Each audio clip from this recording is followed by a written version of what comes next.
us off at number 10, the hanging jail. Actually called the Beauregard Parish Jail, it opened in 1915 and it was actually kind of a big deal because it had extraordinary amenities for a jail. Each cell had a window and a bathroom, and cells on the top floor even had a skylight. But despite its beautiful architecture, it was also the site of Louisiana's first double execution. In 1926, 2 men were committed after killing and robbing a taxi driver and sentenced to be hanged. They claimed innocence, but still the verdict passed and the 2 men died in the jail, giving it the infamous name. It remained open until 1981, and now a museum. It's believed to be haunted by the 2 men along with other inmates who felt they were unjustly put behind bars. Many have reported being pushed or hearing voices while visiting, and some have even captured photos of strange, inexplicable, shadowy figures lurking on the porch and window, leaving no other explanation than to assume the jail remains a haunted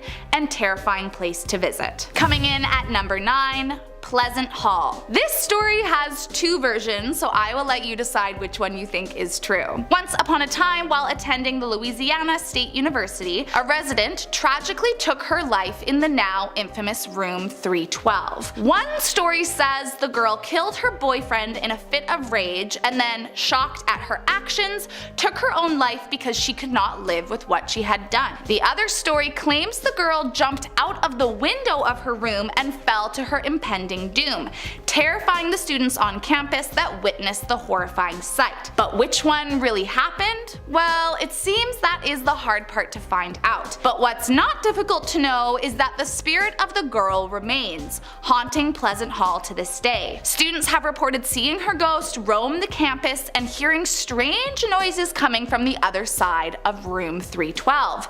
And sometimes at night, when you least expect it, the door to room 312 will open and shut all on its own. Coming in at number 8, St. Louis Cemetery number 1. Regarded as the city of the dead, the St. Louis Cemetery number 1 holds more ghost stories than you'd want to encounter in a lifetime. In the span of a mere block, the cemetery has over 700 tombs and over 100,000 bodies are known to be buried at the site. Most famously, it is the burial site of Voodoo Queen Marie Laveau, the most revered and feared practitioner in New Orleans history. Reports of her ghost have detailed her in her signature red and white turban, and claim she will suddenly appear out of nowhere and then vanish from plain sight just as fast. Visitors have experienced scratching, pinching, shoving, suddenly becoming ill, and even hearing her haunting voice echo across the cemetery, sending many that have dared to visit running for the hills. So just be careful if you choose to stop by. If you aren't careful, she could curse you for life. Next up at number 7, the Calcasieu Courthouse. The history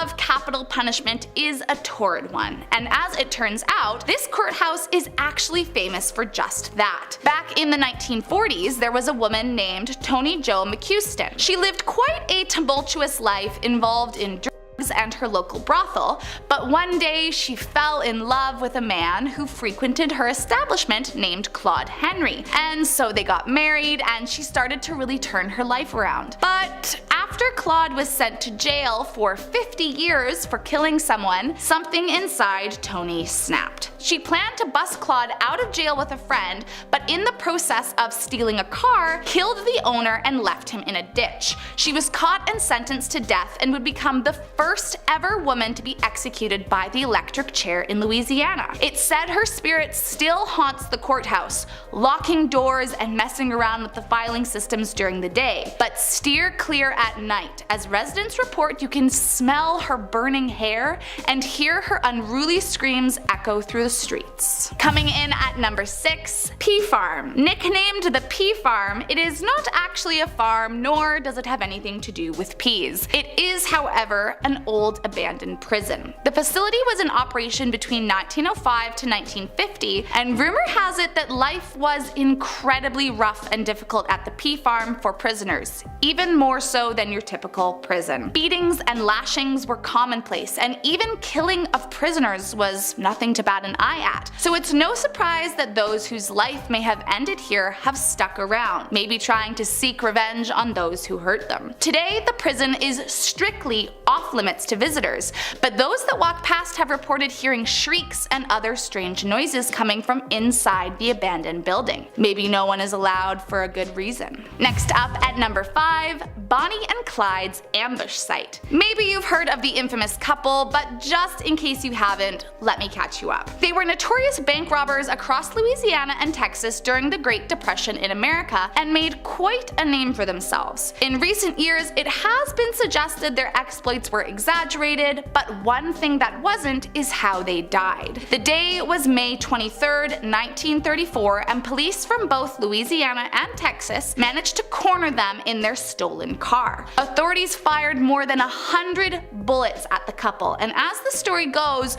you could hear Bonnie's scream from the next town over. Residents claim that if you visit the site of their death, the ghosts of the couple will make themselves well known to you. Apparitions have shown in photographs, and some have even heard what they believe to be Bonnie's scream as she took her last few breaths on this earth. Coming in at number 4, Oak Alley. Once upon a time, it was one of the largest plantations in Louisiana, and just like every other of its kind, it has a dark past. Since its dark days, it has turned into a bed and breakfast and historical site, but the people that were tortured remain, haunting the ground and terrorizing visitors. Numerous accounts have claimed to hear unexplained sounds like blood-curdling screams in the middle of the night, or the sound of a horse-drawn carriage clopping along the path. Some visitors have even experienced being touched or grabbed by an unseen entity, and one investigator got so scared he dropped his camera while trying to capture a spirit. Paranormal investigators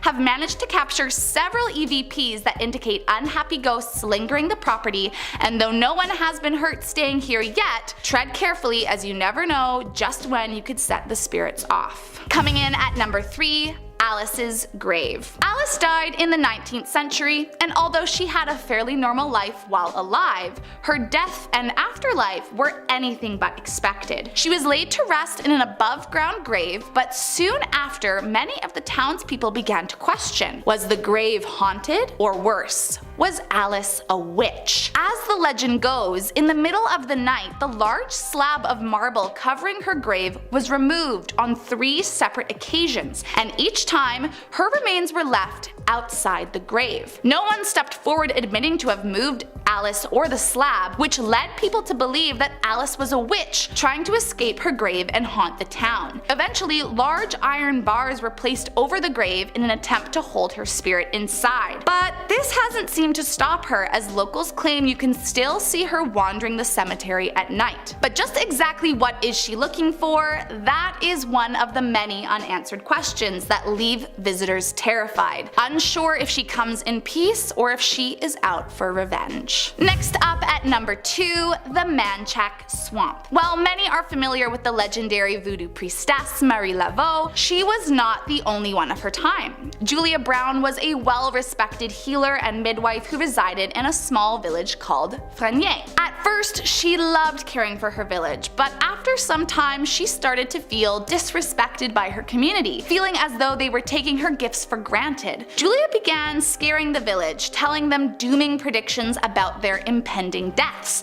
and the townspeople, unsure if she was placing a curse or foretelling their future, became very troubled. Shortly before her own death, she said, "One day I'm gonna die and I'm gonna take all you with me." And just days after she was buried, 3 entire villages were destroyed by a hurricane and hundreds of lives were lost. To this day, many believe the spirit of Julia Brown haunts the swamp, and visitors have reported hearing blood-curdling screams and the sound of her voice singing cryptic and frightening songs, terrifying all those that dare walk by. And last up in our number 1 spot, La Laurie Mansion. Arguably one of the most infamous buildings in all of Louisiana, La Laurie Mansion was once home to the cruel and torturous Madame Delphine La Laurie. Even in her time, she was regarded as a monster and was known to have her slaves taken from her on more than one occasion due to their outrageous mistreatment. In 1834, a fire broke out in her mansion, and when police and fire marshals arrived at the site, they found one of her slaves chained to the stove,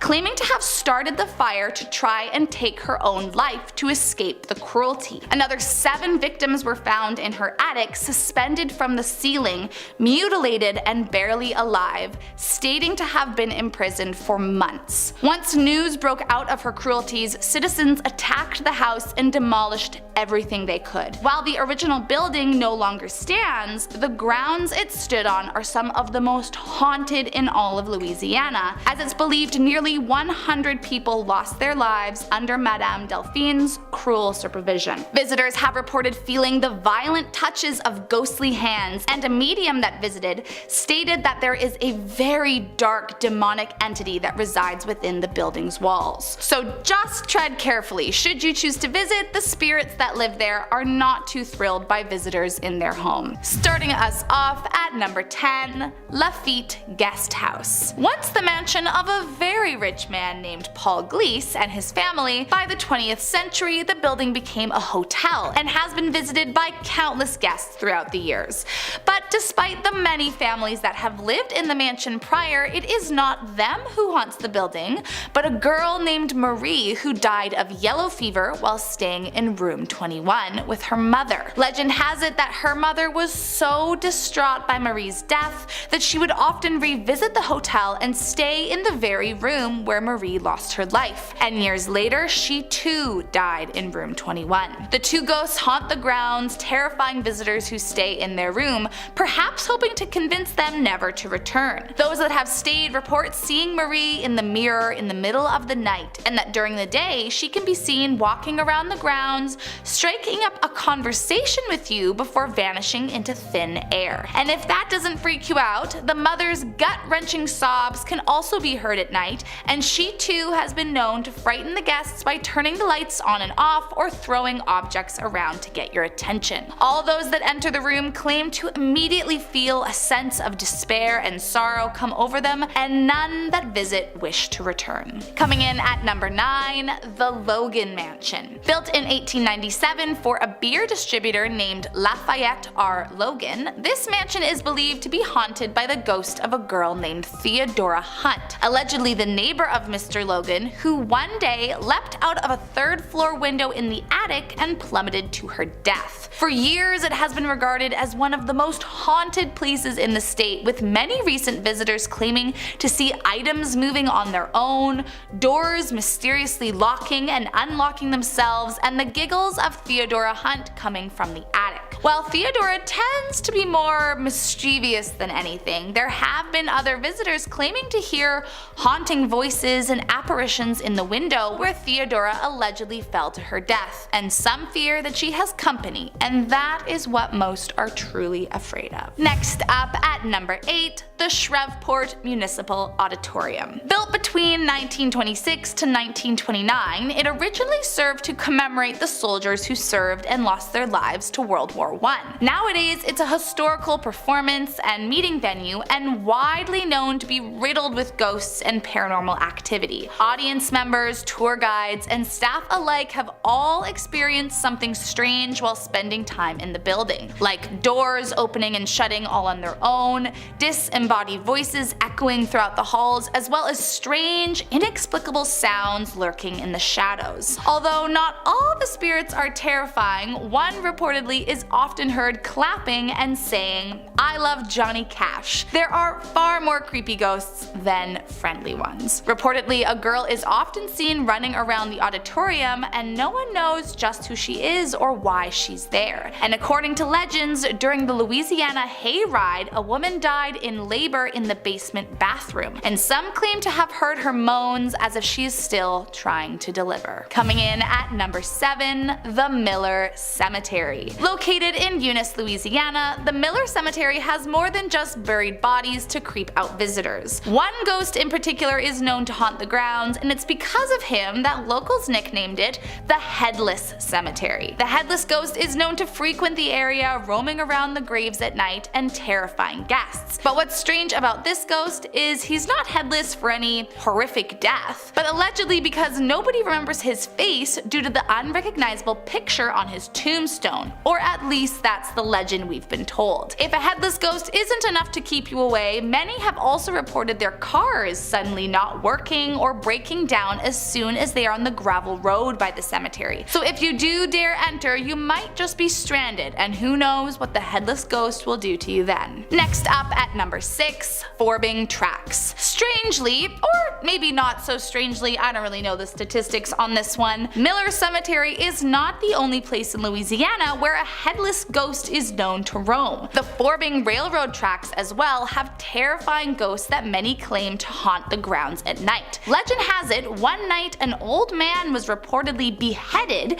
and his ghost now wanders the tracks holding a lantern and scaring all that see him. But that isn't all. Apparently a bunch of students also died here many years ago after allegedly being hit by an oncoming train. Legend has it that if you park your car on the tracks and put flour on the back of it, it will mysteriously begin to move on its own, showing the handprints of the students in the flour on the back. But if I were you, I would not try it out for yourself, otherwise you too might be a ghost haunting the tracks of Forbing, Louisiana. Next up at number 5, Magnolia Plantation. I am sure it comes as no surprise that a plantation would be the breeding grounds for tortured spirits, considering how much horrifying and cruel activity occurred on their property during the early to mid 19th century. And Magnolia's plantation is among some of the most haunted. There are stories that a large portion of the activity at this plantation has to do with the countless voodoo curses that were placed on the original owners, but others say that the real horrors of the property are due to the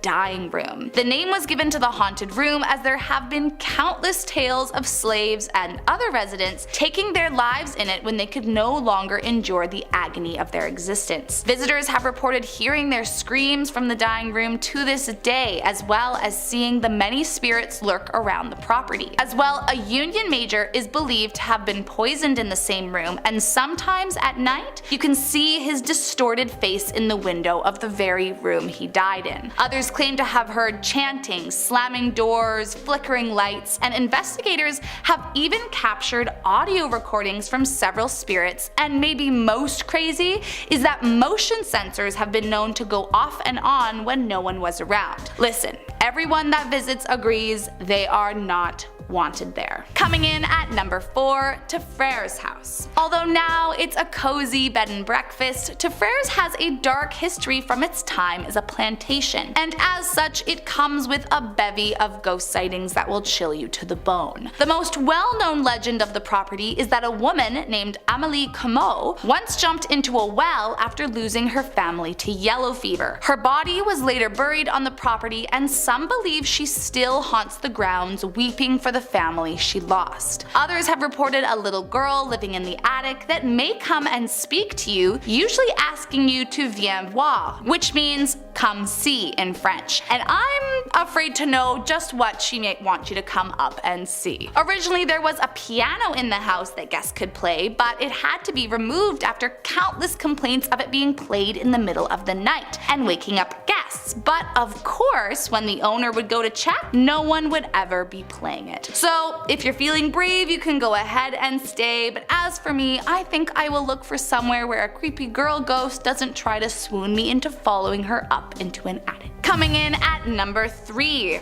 Central Louisiana State Hospital. Believed to be haunted by the near 3,000 patients that are buried on the grounds, this psychiatric facility from 1904 is actually still operating today, believe it or not. Reportedly haunted by all those that died on its grounds, many hospital staff claim to experience extremely strange and creepy activity nearly every single day. Many say they constantly hear slamming slamming doors from one secured only moments prior, witnessing chairs being flipped over when no one was in the room, and even glasses shattering after being hucked across the room. On one occasion, a piece of flooring was discovered broken into pieces, almost as if exploded. Nothing had been broken moments earlier, and none of the staff could figure out how it broke, or rather, what had broken it. As it's still a fully functioning hospital, it's not open to visitors, but some will walk past the building and swear they can hear strange voices or bright shining lights coming from inside the building. Coming in at number 2,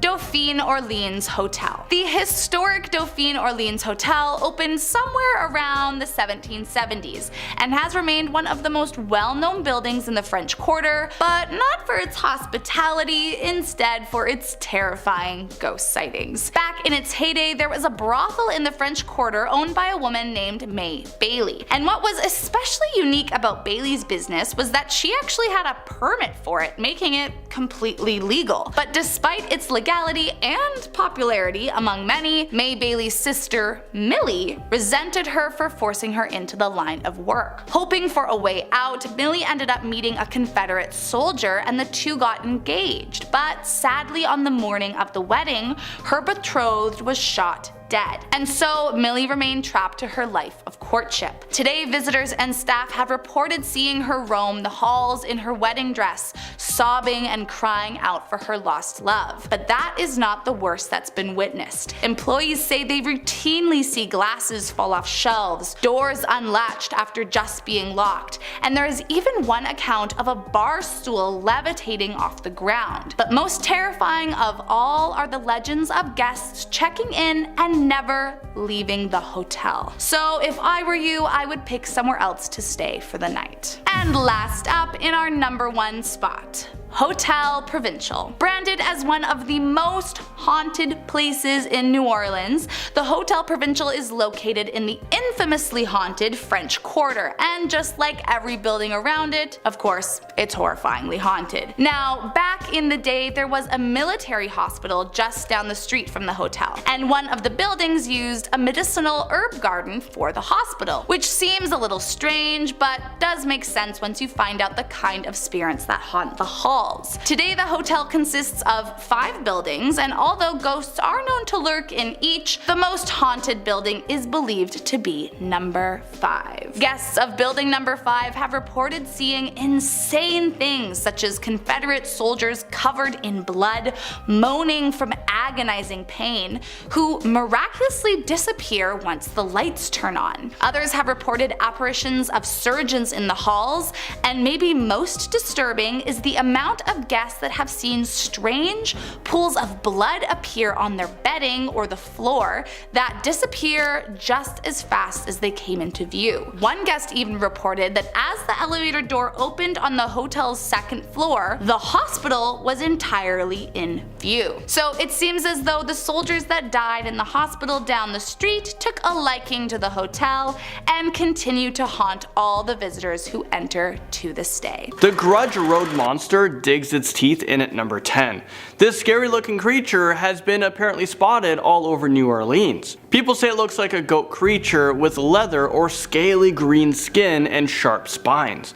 He has long horns running down his back, and he stands about 3 to 4 feet high. The Grudge is very intelligent, and he can even open doors, use tools, and he has a piercing scream. His name was derived from a road that is located in eastern New Orleans. People who were seen as misfits were forced to live in this area as a way to try to clean up the city. Well, shortly after, people started to report a bunch of disappearances. It was believed that this monster was responsible for killing all of these missing people, and a lot of people have even claimed that they've seen the Rougarou monster feasting on animals and eating out of dumpsters. La Feu Follet, or the Cajun Fairy, burns onto our list in at number 9. According to the legend, these fairies are souls of dead people who appear as balls of fire in the swampy area surrounding New Orleans. But they can also be extremely evil in order to mislead people. They can cause people to wander in the swamps where they eventually drown. Even to this day, people still warn people not to follow any fiery balls of light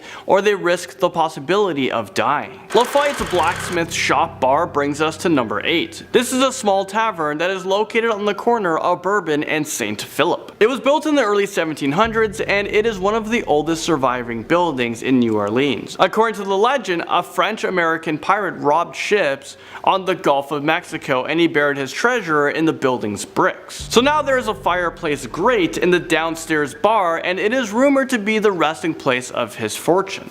Some people say that you can see ghostly red eyes staring from the grate, and other legends say that this ghost guards the treasure and he haunted the bar. Some people have even claimed to see his ghost. St. Louis Cemetery number 1 haunts us in at number 7. This creepy cemetery is probably one of the most haunted and historic cemeteries in New Orleans. There are hundreds of ghost stories about the cemetery that dates back over 200 years, but the most infamous ghost that haunts this site is Marie Laveau, the queen of voodoo. When she was alive, she was very interested in blending Catholicism with voodoo in order to make a new religion. She practiced black magic, and she even taught her daughter how to perform voodoo rituals and spells. She died in 1881, but according to the legend, she returns to life once every year on St. John's Eve to convert people to worship her. If you disrespect her spirit, it is believed that she will physically punish you. So if you want to see if this is only an urban legend, there are tours that will take you to her grave, but do you guys really want to find out if this is more than just a legend? Yeah, I don't think so. I know I wouldn't step foot on her grave, and I wouldn't lose sleep not knowing if this was real or not. La Preda House takes us to number 6. This was the site of one of the most gruesome mass slayings in New Orleans history. In the late 1830s, a wealthy man from Turkey moved into a mansion, but he also brought in a lot of people to live there with him. Well, over the years, the mansion was known for its mysterious parties, but one morning a neighbor noticed blood trickling from beneath the gates.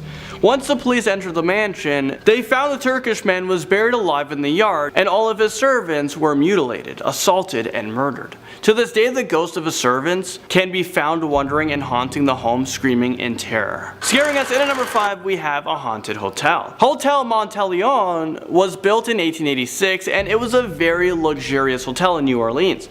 Over the years, hotel staff and guests have experienced unexplainable and scary encounters with the paranormal. Locked doors would mysteriously open and close themselves every night, elevators would stop on the wrong floors, and lead people into some dark hallways. Sometimes you can even see ghostly images of children playing in abandoned hallways.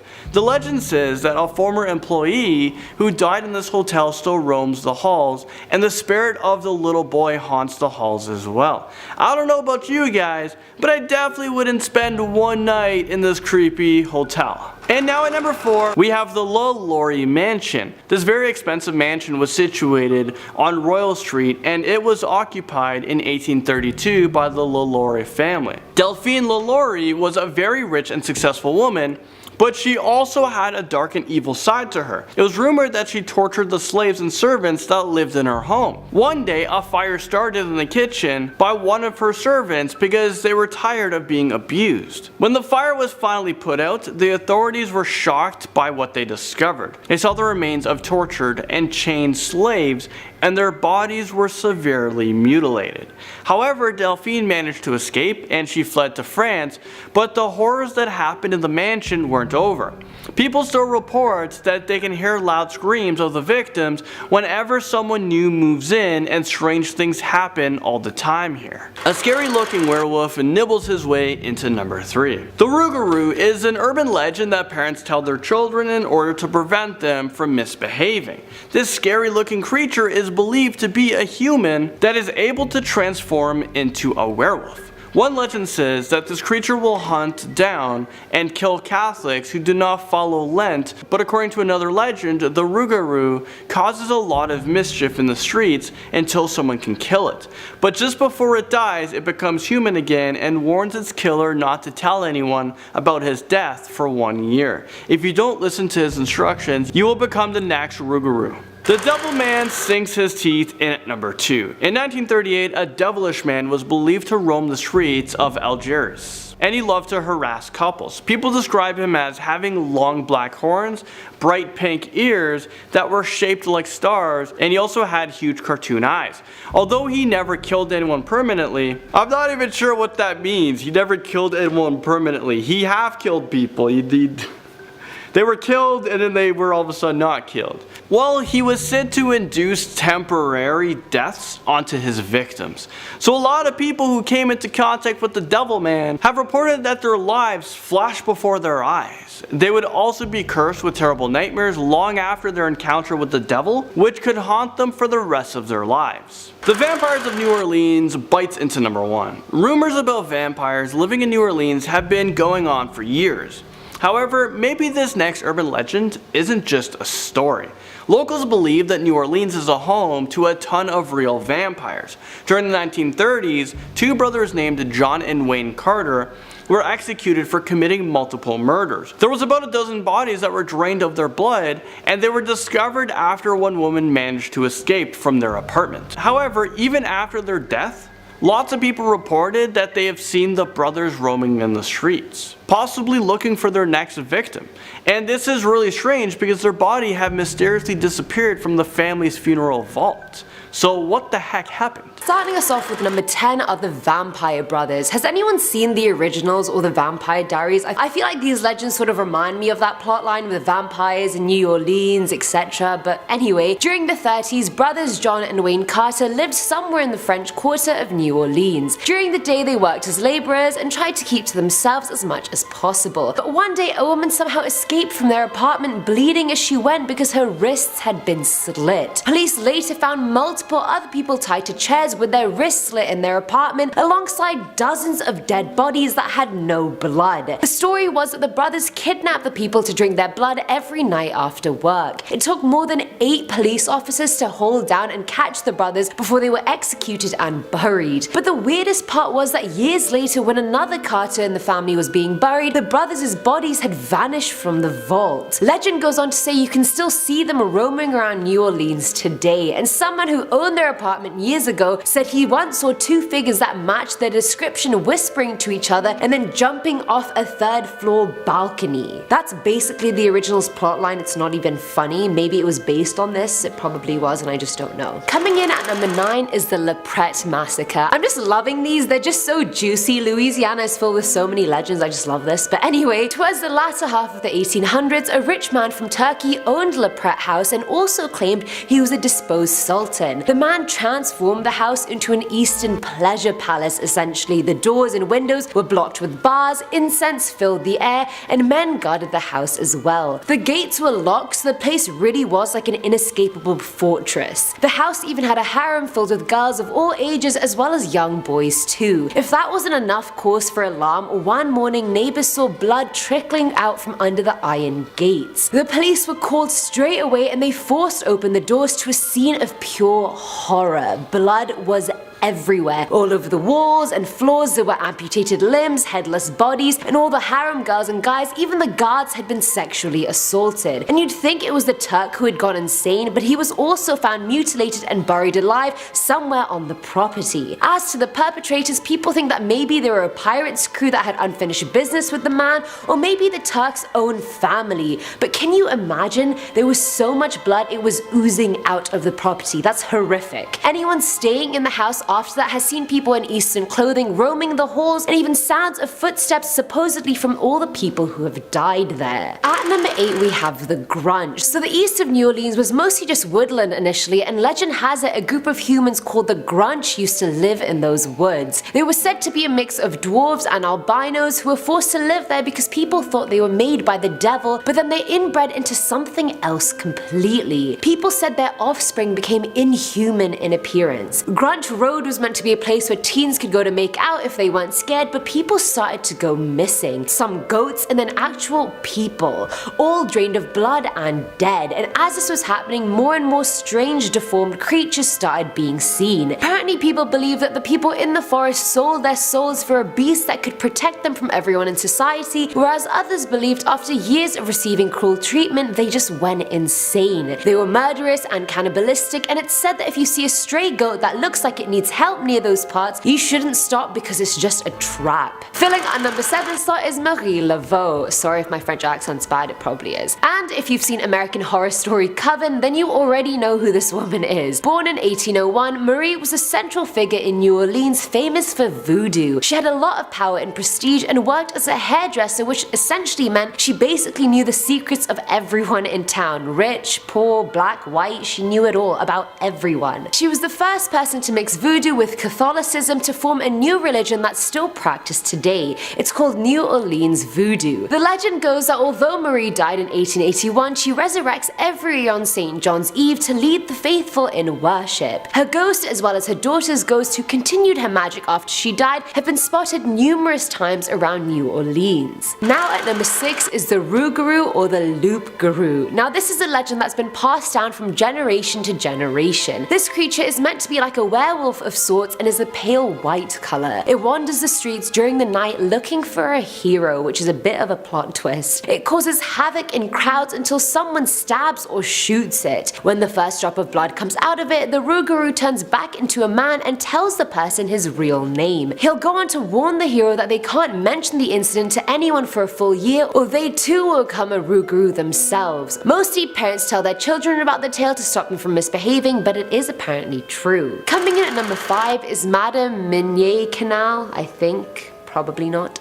Now, she wasn't famous or anyone well known, and I don't think anyone would have known who she was today if she hadn't committed suicide on the 3rd floor of her house. She hung herself from an overhead beam, but before doing it, she also killed her own small white dog. And after that, and after World War II, the house was sold to the grandparents of someone called Ramon. Now, Ramon said growing up when him and his siblings were misbehaving, their punishment would be sitting alone on the staircase going up to the 3rd floor. He remembered that every time he did that, he saw a woman wearing a white dress that he just didn't recognize, and she always had with her a small white dog. One night he woke the whole house because he was screaming in his room. When the lights came on in his bedroom, his cheek was bright red because someone had slapped him in his sleep. Even his father met her. He climbed into bed one night hoping to hug his wife, but instead was hugging this ghost. They saw a woman standing over one of the babies' cribs, and they could see through her. They even used to hear barking from the 3rd floor when they definitely did not have a dog. Haunting confirmed. At number 4 is Count Saint Germain. Now, Count Saint Germain was the epitome of a vampire, or what you've been told is a vampire based off,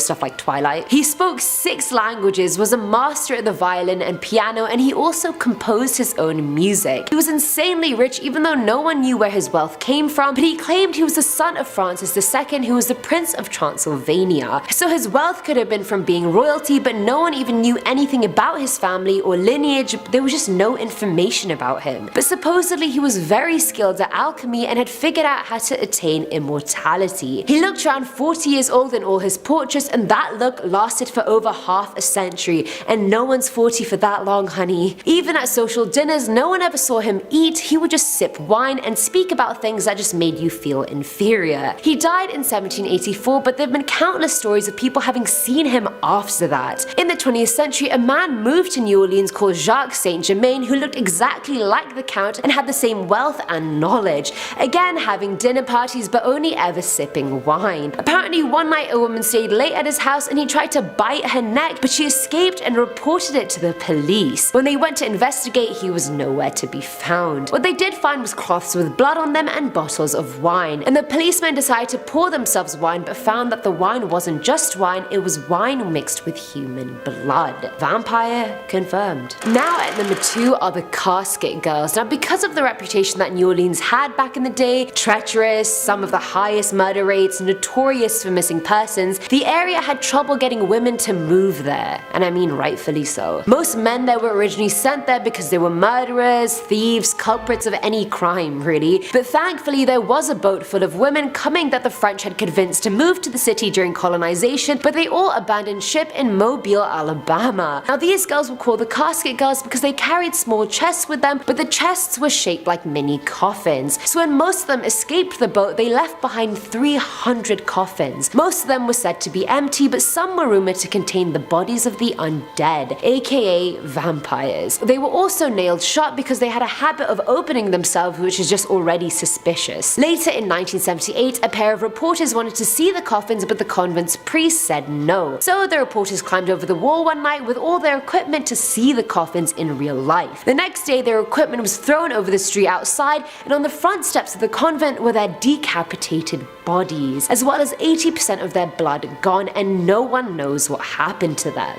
I mean, there are theories. And finally, at number 1 is La Laurie House. And I feel like this story has been in so many shows and movies, so most people probably do know about this one, but it's still a key legend from Louisiana. Located at 1140 Royal Street, this house is still one of the most haunted houses in New Orleans. During the 1800s, Dr. Louis La Laurie and his wife Delphine were known for always hosting lavish dinners there. She was charismatic and well respected, but Delphine had a sadistic dark side. The house had dozens of slaves, and she used to torture every single one of them. Due to cruelty laws, some of her slaves were auctioned off, but she just made her relatives buy them back for her in secret. She kept her cook change the fireplace for one, and she chased a young girl off the roof of her house with a whip. People started becoming suspicious when they started noticing that the slaves came and went quite quickly at the house, and some just straight up disappeared. Her neighbor actually saw the slave girl jumping to her death from the roof, and so rumors went around more and more, and people started declining invitations to the house. In 1834, a massive fire broke out in the house, supposedly started by the cook,